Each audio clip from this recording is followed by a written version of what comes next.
You've hung up the lights, baked yourself some cookies, and poured some milk. What do you do now? Well, you sit and relax and wait in eager anticipation for the clock to strike 12, as one of the biggest holidays of the year is soon upon us. It's Christmas time once again, everyone, and I'm thankful you're spending it here with me. As is the tradition with every Christmas Eve, and most families especially, we get to have one present to open, and we save the rest for tomorrow. Don't worry, since you're here, I got you something special. That gift is a new story for you all. Another story about Christmas. How appropriate that a man named IcyDice has plenty of fantastic stories and Christmas stories to share with the world. He is a wonderful author, and I hope he's just as grateful for this narration of his story as you are to hear it. So why don't we all have a seat, everyone, and let's take a listen. It's time to tell you another one of his stories that takes place during Christmas. So let's hope you've been good all year, and I wish all of you a very Merry Christmas.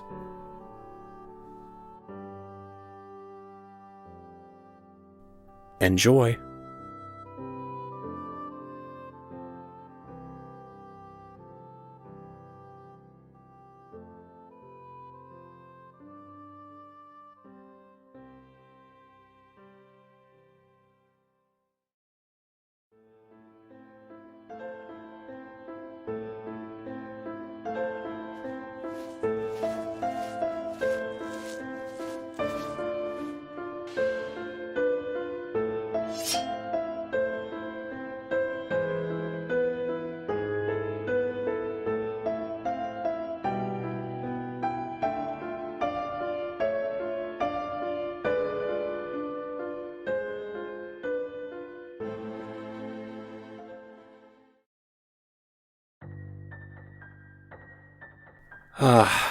The snow. How delicate and unique each flake of the cold white substance can be. The children will dash through it, flinging it left and right among each other.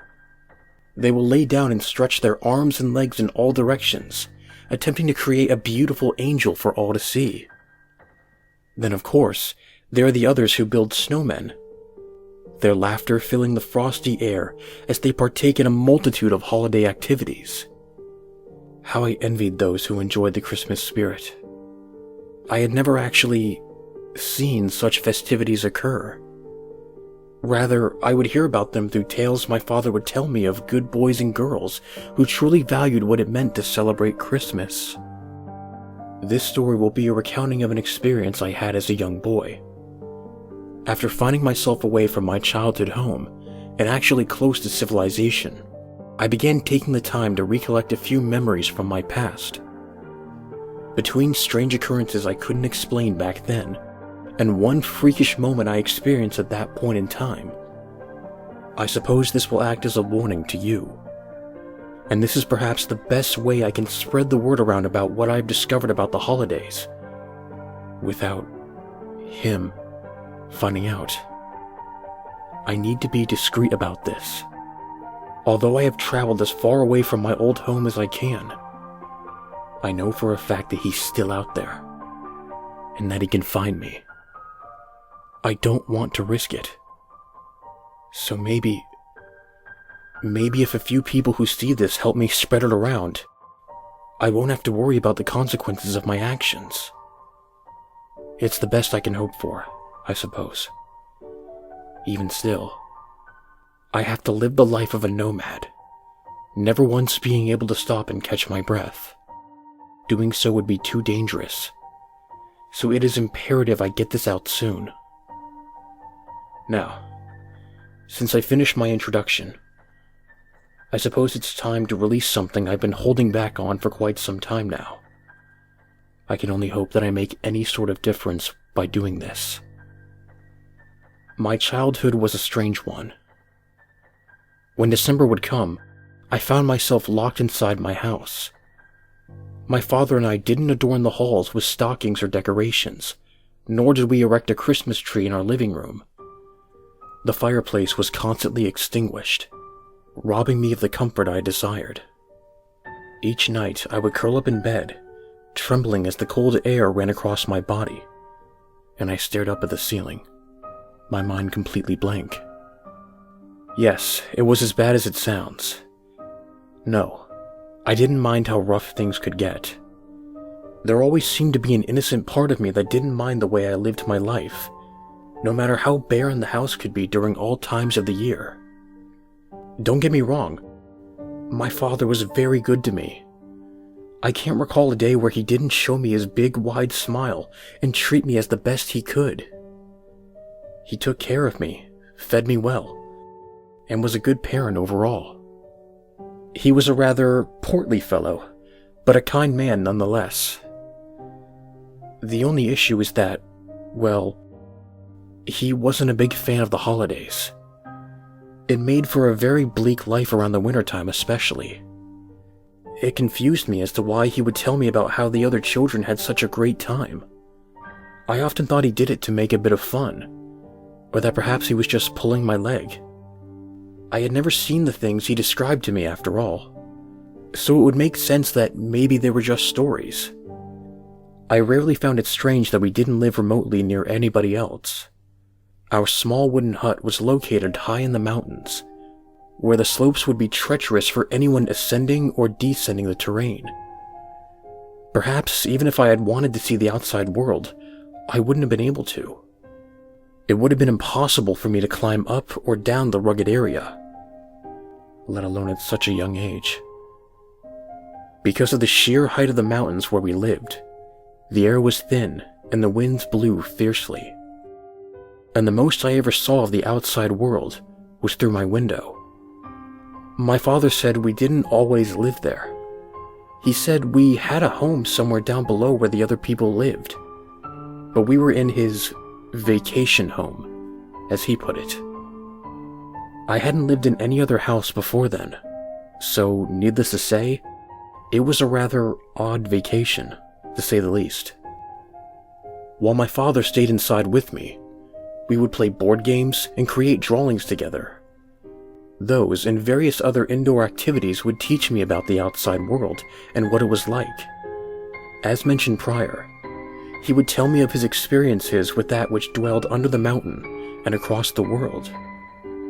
His various interactions with such people piqued my curiosity, and, upon my request to learn more, he would bring me books and magazines.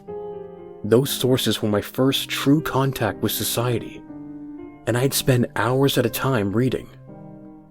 It kept me busy, and despite the lack of holiday cheer in my life, I was content. As each December came, my father would spend less time with me and more time in his private office. I only ever saw him carrying a large list of what appeared to be names on a sheet, and then he would vanish for a lengthy period of time. I always wondered what he did up there, but he never took the time to explain. He always brushed off my questions or dismissed them as a simple, "You'll understand when you're older, kiddo." I never found myself content with those answers, and in a time where I wanted to learn, the lack of knowing the truth bothered me a lot. For years, I felt as if my thirst for knowledge would remain unquenched, for the simple reason that I hadn't a clue what my father did. After mischievously trying to sneak into his office one night while he slept, I found that the door was locked, and I never found the key. With my determination fleeting, I decided to just mind my own business and let it be. Several years of the same pattern would come and go, and I was fine with it at first. However, I was not fine with the repetitive and, quite frankly, monotonous routine. I'd read all my books, perfected all my art, and it got to the point where my father would be retelling the same old stories. I grew tired of these tedious rituals, and thus my curiosity sparked once more. It had been years since I learned about the existence of my father's office. I thought that perhaps I was old enough to handle what was inside. You could imagine my dismay upon being denied my request to enter the room. I must have asked that man several times a month. Still, with his everlasting patience, he would respond with a simple no each time. With all this information out of the way, I think it's time I introduce you to something my father would do that would eventually cause my curiosity to spill over. You see, every night on December 24th, he would open up the front door, a large brown bag slung over his shoulder. He'd wave goodbye to me with a jolly grin on his face.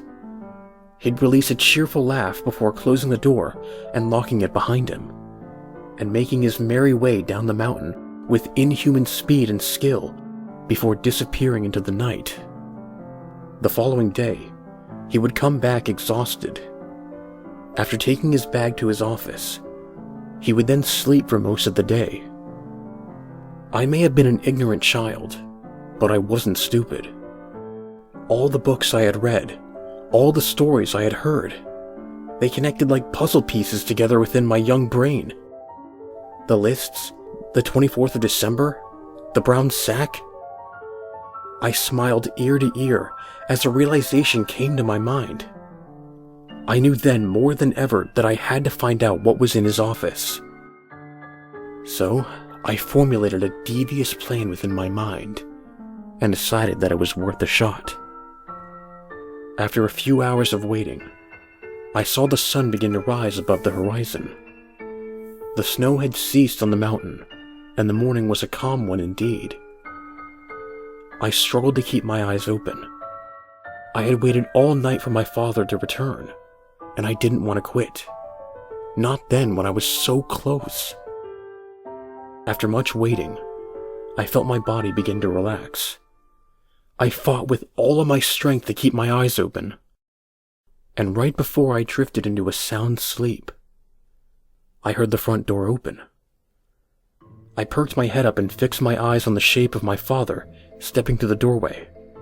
He looked surprised to see me up so early, but he flashed that same warm smile he always did and rubbed my head gently. As expected, he ascended the stairs and opened his office door. He told me to wait outside and not to look in, and I obliged. As he exited the room and closed the door, I stopped him before he could lock it with his key. I quickly grabbed his arm and pulled him downstairs. He tugged back towards the door in protest, but I was persistent, and he eventually sighed and followed me willingly. I led him into the kitchen, where a fresh bowl of cereal awaited him. He smiled and thanked me before digging in, frantically eating the oats and drinking his milk. He eyed me as he ate, and I caught him looking up at the stairwell which went to his office quite a few times. After he finished his cereal, he wiped his mouth with his sleeve and got up. I could see the bags under his eyes and the dead expression on his face. With a single yawn, he went to his room and fell asleep in bed. My plan had succeeded. I steadily made my way up the stairs and found myself in front of his office. Sweat pooled in my palms as I gripped the doorknob before me. Years of waiting and curiosity would be satisfied, and the mystery would finally be solved. I snickered softly. Finally, a little action. A vacation from the curiosity which had plagued me for so long. I trembled in excitement, and I pushed the door open and entered. A single desk stood in the middle of the room, and the brown bag sat atop of it. I slowly approached the desk, placing my hands on the bag. With one swift motion, I opened it and poked my head inside. To my surprise, its contents weren't exactly what I had expected. What I saw in that bag left me scratching my head in confusion. Instead of what I thought would be there, I found what seemed to be random objects at the time.